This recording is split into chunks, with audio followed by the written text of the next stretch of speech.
All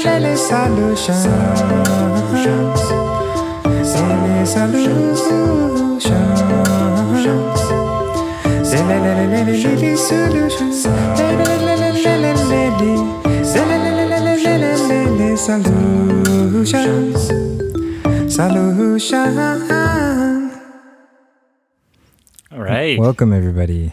Hey, this is Graham. This is Ashkahn, and we got an episode for you today. Boy, do we. Yeah. An international episode. The tour of the world. And the question is, we hear a lot about floating in the US. Oh, U.S. Floating in the U.S. Capitalized there. Thought it meant like the collective us, you know. In the U.S., what about the rest of the freaking world? That was editorial. I added in the word freaking there, but I knew what they meant. You know, what about the rest of the world, huh? What's up? What's going on out there? Yeah, I mean, so... It's a big world, There is. There's more than just the United States, huh? There's 7 continents? Is that right? Yeah, I don't know if there's any floating on Antarctica yet. Okay, cross that one out. Not a ton in Africa. Well, okay, so there... Let's go in reverse order. All right. There, yeah, I guess... So least in Antarctica, we're sure on that. We're sure on that. I feel pretty good about that. I think you're right. I would put Africa next on that. So I've heard of a little bit out of South Africa. Uh-huh, yep. And just random, like I think the west coast of Africa had like one place that maybe I saw popping up.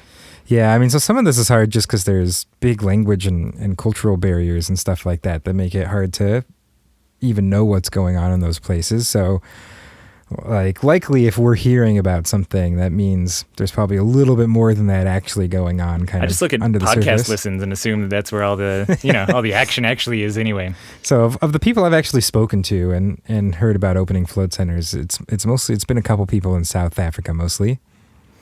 All right, then third least is Asia? Probably Asia, yeah. Or maybe South America.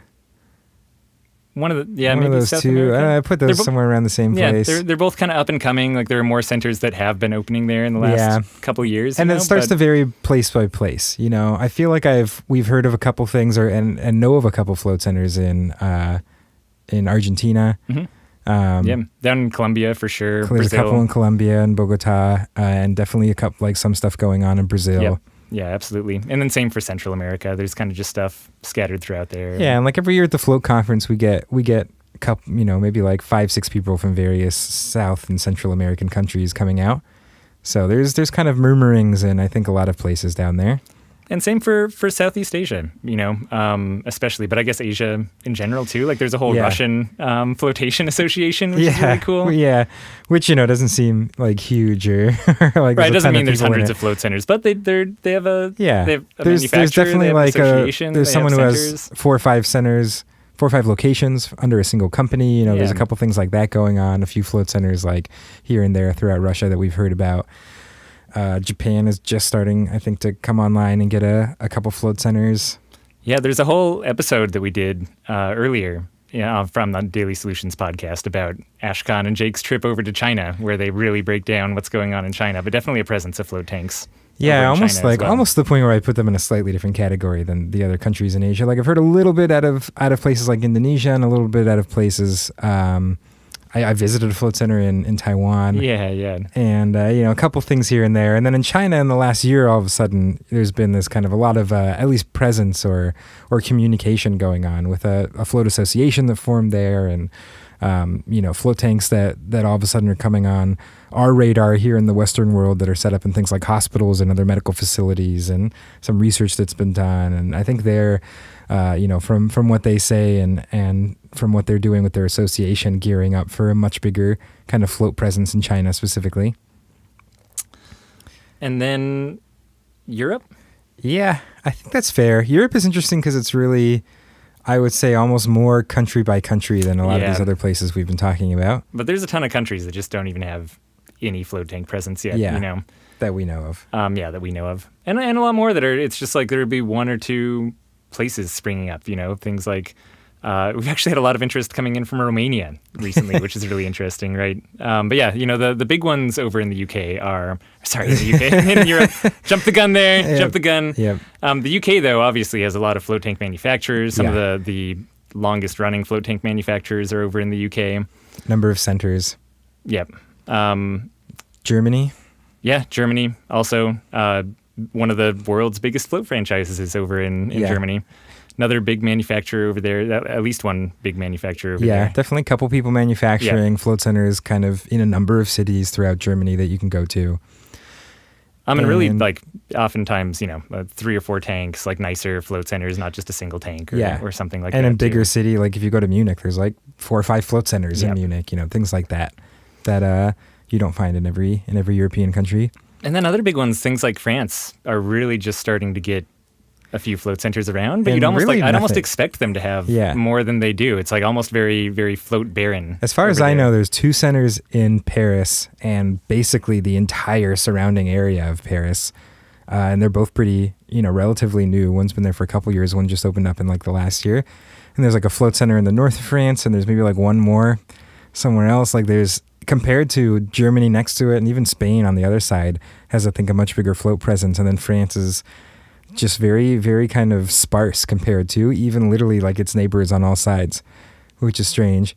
And then even up in like Scandinavia, you see very similar things like that. There's like Norway that has 1 or 2 places, and then there's Sweden that has a bunch of float centers and has a much bigger float presence. And then, Finland, which again has pretty much nothing. So not technically part of Scandinavia, but yeah. Oh, really? I didn't know Finland wasn't part of Scandinavia. Scandinavia is Denmark, Norway, Sweden, and Denmark by the like strictest definition, and then Iceland gets tossed in there with a slightly looser definition. Finland's just up there and not a part of any of it? Yeah, they have a like completely different like language, goes to a completely different route. Question, like, audience, but like this is what I'm learning this episode. Yeah, Finnish, like the Finland, there's like people just get it confused because they're all geographically clumped together. But that's so crazy. I did not know that. I absolutely thought that Finland was part of Scandinavia. Yeah. Holy crap. What else don't I know? What else have we been telling you people? All lies. It's all been lies. Oh, my whole life feels like a lie now. Anyway, Sweden has a ton of places, lots of places to float up there. Yeah, you hear a lot about Sweden. They're really small, is what I will say. And it at least is, I guess we haven't checked in with them in a little bit. At some point, it was actually shrinking rather than growing. But that was maybe like 4 or 5 years ago or something when we were chatting with them. So Sweden's on a lot of people's radar because there's a lot of Swedish float research that has come out. And, there was kind of this float summit that happened there many years ago. And there was association. They were like trying to make it part of their healthcare, so they were like really making a stab at getting this as part of the institution. There was a period of time where they had a really strong association, which I think now is all but gone, and they had a decent number of float centers. Although, in our experience when we went there, a lot of those float centers were just a couple tanks and more off the beaten path than what we're used to here in like the U.S., where you go to a city and there's like big centers in the hearts of cities and stuff like that. At least nowadays, 4 to 8 tanks or something like that. This is mostly like 2 tank centers, 1 tank centers. So, but still like more of those than we saw in by far more of those in a lot of countries around. Oh yeah, I mean we're talking about in the like 60s to 100 level. Yeah. I think when we were like out visiting many years ago now, it was the number they quoted us was in the 120s. It was like 121 or something was the number of actual places you could float. And the research really came out of the fact that this association existed and kind of helped get the ball rolling on this stuff. Like their goal was to get it floating to be part of the national healthcare, and like their plan for that was step 1, generate float research. Step 2, create like a float certification program for Yeah, profit. And they made it as far as like I think getting really close to finishing their float certification program, and then things kind of fell apart, unfortunately, a little bit. Yeah. Anywhere else big in Europe?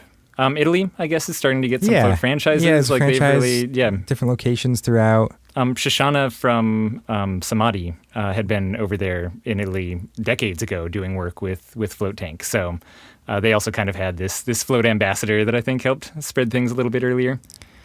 Yeah, you hear a little bit more about places in Spain.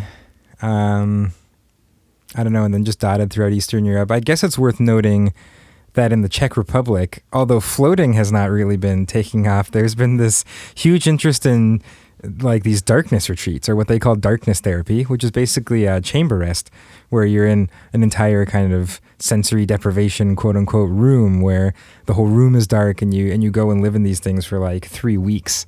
And that has become like a phenomena where multiple of these establishments are opening up around the Czech Republic, and research is happening with it, and people are going to stay in these things for weeks at a time and experience kind of a different type of rest. So funny. Like it was following the same trajectory as wet floating over here, but as I'm sure they think the same thing, like, oh, they're doing this but only an hour and a half and like in water, and for me I'm like, wait, really, chamber rest took off over there but not a float tank? It just seems like so much more of a commitment to go hop in a room for that much time. Anyway, it's cool, it's awesome that it's going. Definitely worth noting. Okay, so that's Europe. Then comes Australia. Yep, then Australia. And Australia, I mean, country-wise, I'd almost put them, like, I feel like the resurgence of floating after, like, the 2008 sort of period, like getting into 2010 and beyond, really went, like, the U.S. started popping off, and then Canada started, like, going crazy.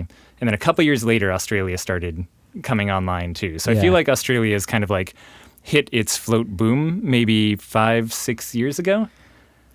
Or I would say less than that. Yeah, maybe 4. I mean, so I would put Canada as maybe like 1 to 2 years behind the U.S. Yep. And then Australia like 2012. 1 to 2 years behind that. I feel like so Australia's big growth boom was 14? like in the last couple of years. Like as of like 1 to 3 years ago was a period where all of a sudden you saw a huge jump of float centers in most of the major cities in Australia. Like because I was out in Melbourne, I think it was like 4 years ago, and I was there just as the first like kind of commercial on a commercial street with 4 float tank centers was opening, and they had opened a week ago. So I'd say like 3-4 years ago. And there's a great franchise down there, Beyond Rest, that started opening up a bunch of locations, and they really kind of, I think, led the charge down there and had a huge amount of press that they got coming out on float tanks. And it's kind of what you see a lot of times, it's just like a couple or even one successful company opens up, and floating is such a cool thing, and you're getting so many people in the tanks at that point that you really inspire your entire country to start pursuing it, So certainly down there in Australia, it's like you saw 1 or 2 successful companies open up, and then all of a sudden this huge research. I'd say 3-4 years ago, it really just started the rocket ship trajectory upwards, and now pretty much all the major cities in Australia have not just one, but multiple centers that are sizable, not just like small mom and pop kind of shops. Yeah. And that's it. Then that brings us over to North America, where it really goes like the U.S. is a huge hub of floating. Canada is, like Ashkahn said, a couple years behind us. It's not like pretty much there now and just representative of the population differences between here and there. Yeah. Because Canada's like I forget what the population is, but it's significantly less than the U.S. population. And then you're starting to see things. Worth note. Yep, I think. couple in Santa's workshop, and that's tiny tanks for the elves. Magic salt crystals, and then also in North America. I mean, we covered Central America a little bit with South America, but Mexico is also starting to get its first few centers, and has had some that are not humongous, but operating down there for a little while, and not a ton of action though. I think it's also getting, or has already gotten, its first manufacturer down there in Mexico too. But that's kind of the North American scene is ton of stuff in the U.S., probably like half the number of centers of the U.S. up in Canada, and a smattering down in Mexico and Central America. Yeah. I mean, I do think there is something to the English-speaking world, like that's something getting big in a place like the U.S., immediately and easily spreading to things like Canada and Australia and the UK, in a way that it has to then jump like another hurdle to get into, to pass that language barrier. I mean, even when we were up in Canada talking with Bernard up there at Ovarium, he was talking about the difference just in moving across town in Montreal, of moving from the English-speaking side of town into the French district. And he was saying just that barrier, having more people who French was the main language they used, where a lot of the newspapers they're getting are in French, things like that. he just saw a drop in traffic from moving his center from the English-speaking side of a city to the French-speaking side, which is totally crazy. So, I mean, yeah, even just in a very small geographical area, the ability to take advantage of all of the press, all the celebrity endorsements, like Steph Curry and people like that talking about how float tanks have helped them. That stuff is just really hard to get translated to the same scale into any other language, or just assuming that another language will pick up stories like that and present them in their own countries just doesn't seem to happen as much. Yeah. So, I mean, that's what we know. We've heard other stories of like tanks being installed in private places in like the Emirates or, other spots in the Middle East and things like that. Princes, when you have a princely income, you can have hand-tiled float tank rooms. Yeah. Or other manufacturers flying out to other countries that we haven't seen so much in the kind of commercial sense come online, but are perhaps going into private places in a way that is a little just under the radar more than what we tend to see out there. In a way, you could consider rocket ships and other space vehicles to be kind of giant flotation devices. Yeah, really, the International Space Station is just one huge float tank. Yeah, and in its most pure form, too. They don't even need to worry about salt damage. So. There you have it, both floating around the world and otherworldly, or just in the atmospheric, whatever you call it. Anyway, good question. Good question. Thanks for joining us on our tour around the world of floating. That's right. We will, we're supposed to say, if you have other questions, you can go to Float Tank Solutions. It's only episode 300 or whatever we're on. /podcast. I'm going to get it one of these days. And we'll answer them. We like answering them. So we love it. Thanks for you out there that are sending them in. It feeds us. It feeds our souls. Give us food. Really, though, give us some food, please. We're very hungry.